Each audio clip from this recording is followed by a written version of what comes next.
It's the Electrovore Games Halloween Special.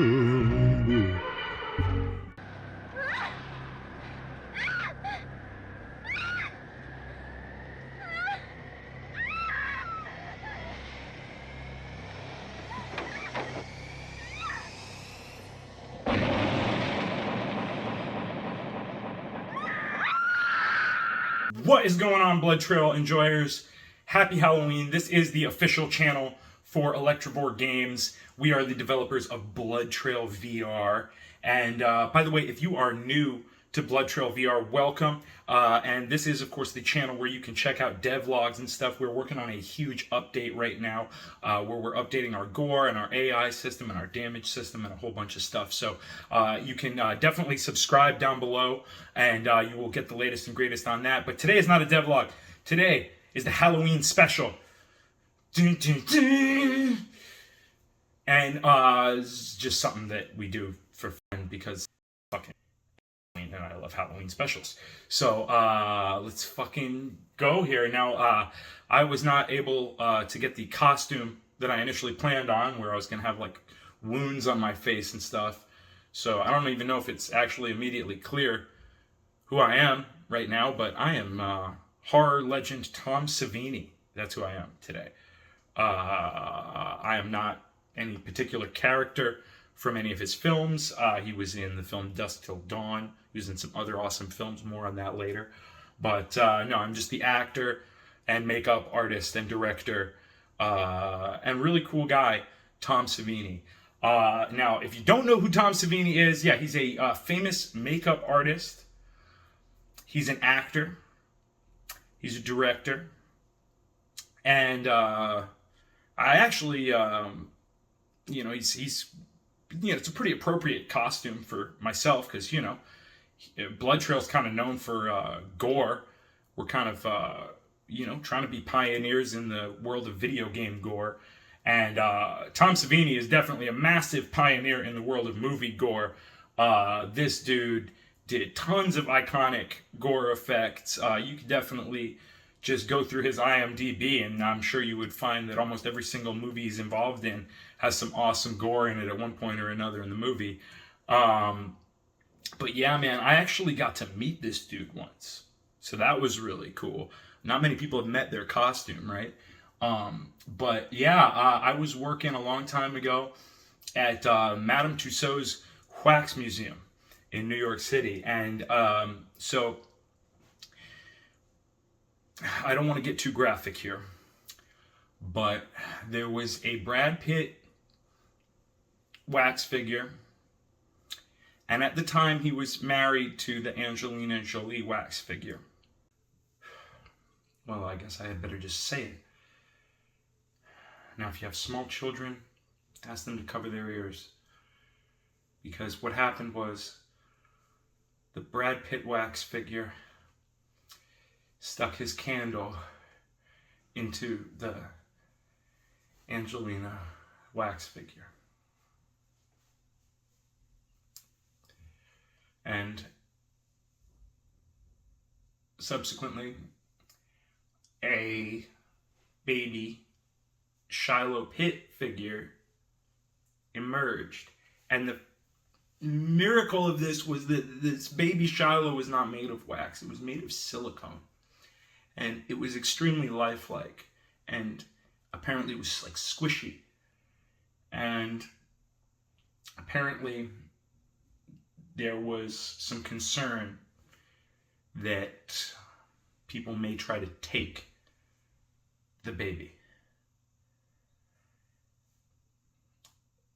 They didn't want to put a full-on armed security team in place there. They felt that was too extreme, at least for the moment.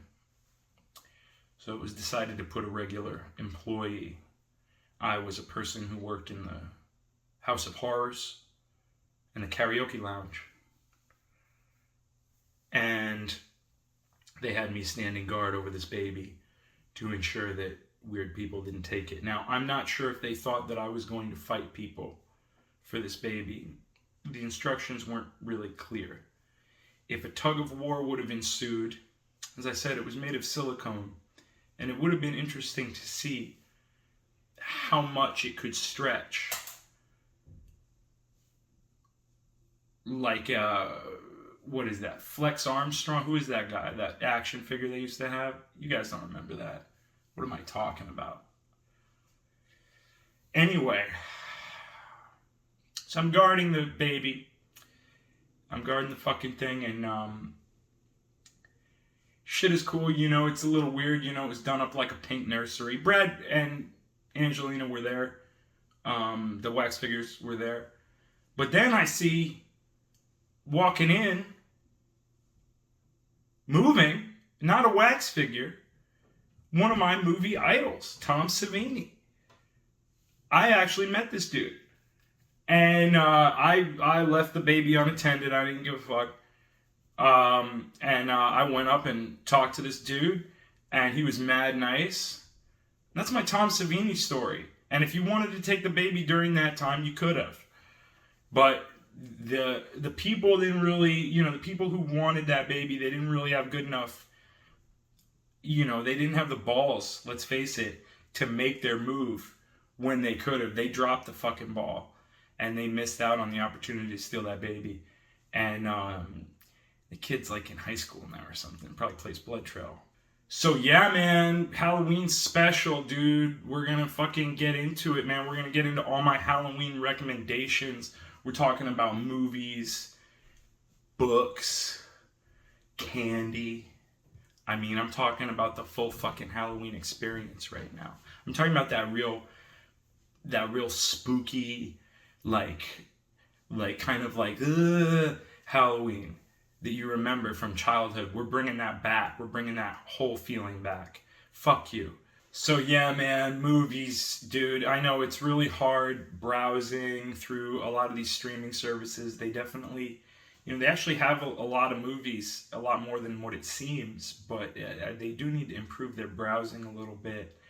And, you know, with horror, it just, when you're a horror fan, it just always feels like you've seen it all, you know? So, I mean, if you're looking for some horror movies, if you haven't seen a lot of horror movies, then, you know, it's kind of easy to get good recommendations around this time of year if you only watch 2 or 3 horror movies a year around this time.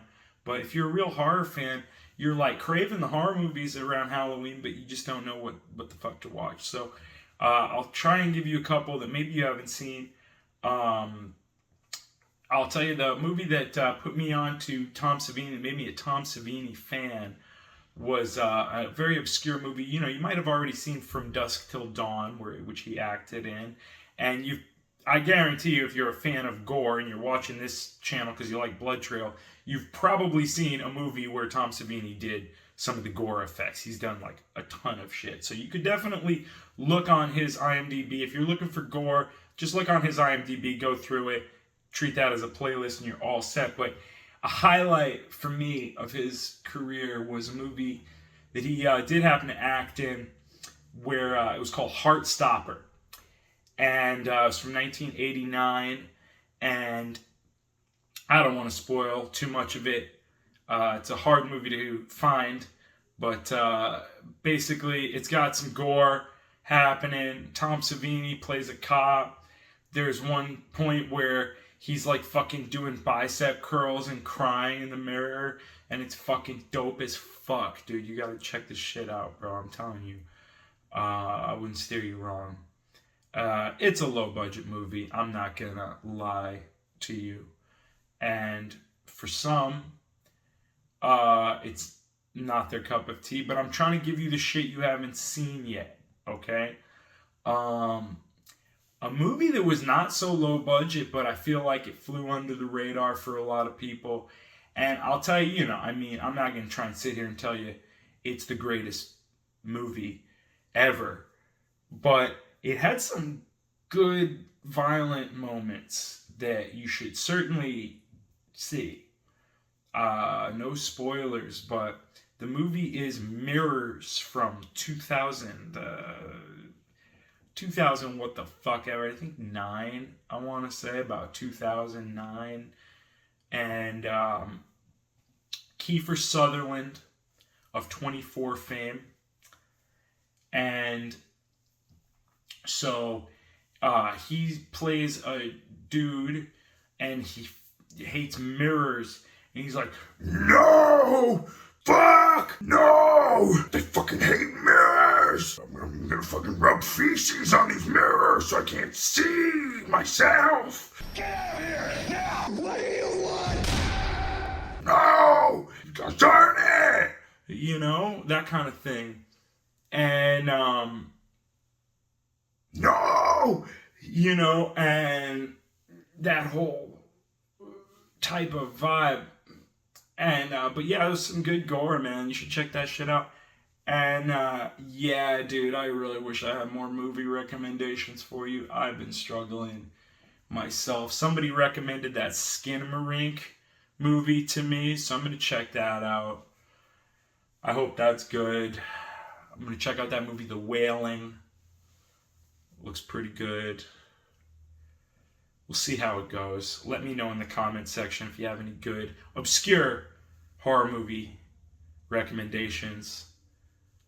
No recommending movies that we've all seen. Yes, you can. You can type any fucking thing you want because it helps the algorithm. Just type any fucking thing, anything you want. But yeah, preferably some sort of movie recommendation or book recommendation. I mean, there seems to be always an unlimited supply of books. You can never read them all, you know. But I'll recommend a book, which is Servant of the Bones by Anne Rice. And I read this a while back. I listened to the audiobook a while back. And it was pretty good. I actually really enjoyed it. Servant of the Bones is about Boney Jones, who's like a manosphere, kind of like a plant-based influencer, ketogenic, like investment property guy, but not on social media. In ancient Babylon. That's where he was doing his thing. And like, well, I don't want to blow it all. I don't want to ruin it all. But motherfuckers got fucked over. People died. People got scared. People got spooked. This is serious business here, okay? This is a fucking... there's no sexy vampires in this. That's the unique thing, because a lot of Anne Rice novels, it's about the sexy vampires, and if that's your thing, you know, she started it all. That's where you go for that, for sure. Don't go to all this generic shit. That's all rip-offs of Anne Rice. I hope you know that. But anyway, if you're looking for the Anne Rice without the sexy vampires, this is what we're talking about here. So check out Servant of the Scones. And I don't have any other book recommendations because I don't believe I've read a single book since last year. But I did get a new audiobook on Audible with my monthly credit. What the fuck is it called? Hold on. It's called The Slob by Aaron Beauregard. And I don't know what the fuck it's about. I didn't listen to it yet, but it's something to do with hoarders. So I'm into that, man. Think twice before you trick or treat. Sanitize that candy. Dip it in alcohol. Anyway, there's weird fucking gross people out there who do not wash their hands, and the kid's gonna be unwrapped and they can't eat it. Food for thought. But anyway, a lot of poison candy. Tremendous. Bigger than ever. All poison, I say. 100% poison. We may actually add poisons to Blood Trail. As I said, we are working on a new damage system. So we're more on that in an official devlog. But anywho, so yeah, man, candy. Let's talk about fucking candy here. Oh, fuck, dude. Candy, bro. I was, I was researching circus peanuts recently, and I remember that, I was reading that, it's got a long history. I'm not sure if you're familiar with circus peanuts, This is one of the weirdest and worst candies in the world, as far as I'm concerned. I'm not pulling any punches about this. I don't fucking like them. Okay? It's basically, and it maybe in different regions there's different recipes or something, and there's some good one. I don't fucking know. But try to wrap your head around this. If I came up with this, people would have me committed. So I don't know, but it's a fucking marshmallow that is in the shape of a peanut, a large peanut, but with the shell on it still, which you don't eat them like that. But it's in the shape of a peanut with the shell still on, and it's light orange in color, and I'm having trouble even saying it. It's artificial banana flavored. Now let's backtrack. I said it's shaped like a fucking peanut. It's orange in color. It tastes like banana. What are they trying to fucking do? What do they hate? Nature? Hate life? It's not a nutritious food. Let me explain. I'm pretty sure that it's just a combination of like some of the unhealthiest shit you could possibly fucking put in your body. And I am probably not a picture of health, but I feel like there's levels to it. And I'm above circus peanuts everyday level of health right now at 39 years old. And I don't claim to be a health guru, but I'm going to go out on a limb here. I officially advise that you do not incorporate circus peanuts into your daily fucking diet. I mean, I can't possibly sign off on that. That's a bad fucking idea. Hold on. Am I recording? Fuck you. Yes, I am. Indeed. Recording. Thank you very much. But yeah, man, circus peanuts is a no from me, dude. Not this Halloween or any Halloween. That's like, if you eat circus peanuts on Halloween, you're probably a serial killer. In my research on circus peanuts, I found out that a company that produces circus peanuts makes 32,000 pounds of these circus peanuts every single day. That's enough to feed 16,000 serial killers, assuming that the average serial killer consumes 2 pounds of circus peanuts every single day, which I do assume, for the record. Don't eat them, folks. You're going to get put on a fucking list. I would put you on a list. Anyway, a list of shitheads.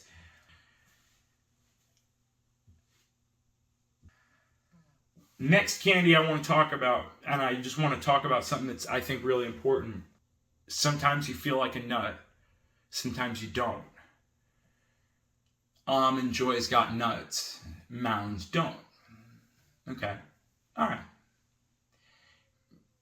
Forget any nasty implications of that. We're talking about fucking candy here. We know that we're talking about fucking nuts and candy. Alright? But the problem is it enforces an idea that the only difference between Almond Joy and Mounds is that one has a fucking nut and one doesn't. But that's not the only difference. What if I were to tell you that there's a more important difference between Almond Joy and Mounds? I think it's a more important difference because I'm one of these weird people. Well, I'm going to tell you the difference right now. Almond Joy uses milk chocolate and Mounds uses dark chocolate. You just realized it now that I said it. Took me a long time to realize it, man. I was an adult. This was not long ago that I realized this. And it's huge, man. Because I'm not really an almond guy. But I gotta tell you something about myself, which is that I'm a milk chocolate guy and not a dark chocolate guy. For some reason, I don't know what it is. It's a little too much for me. I prefer milk chocolate. So there came a day where I bought Mounds instead of Almond Joy because I didn't want the almond. But then I found out the truth. You have to be both a milk chocolate guy and an almond guy to really enjoy almond joy and really receive that joy. If you don't experience joy from almonds, I'm going on too long about this shit. Dude, they're still alright. I think Snickers and Milky Way is the fucking classic shit. Don't fuck around. You know what I mean? The little thing of Starburst is nice too. So yeah, man, if you want to, really be safe and just know that you're giving the trick-or-treaters like a fucking heart-healthy treat, or with the actual balance of macros that they want, good ingredients, all that shit. You give them meat sticks, tinned fish. Children love that. You just pour some heart-healthy soy oil just right into their trick-or-treat bag. And they'll thank you for it, and the parents will thank you for it. And, I mean, when they're older, not at the moment. But, anywho, I hope that my Halloween recommendations help you guys have a spookier Halloween. Stay safe out there. And, yeah, man, so, bye-bye, folks. See you guys later. #soon. Fuck you guys. Happy Halloween, folks. Bye-bye.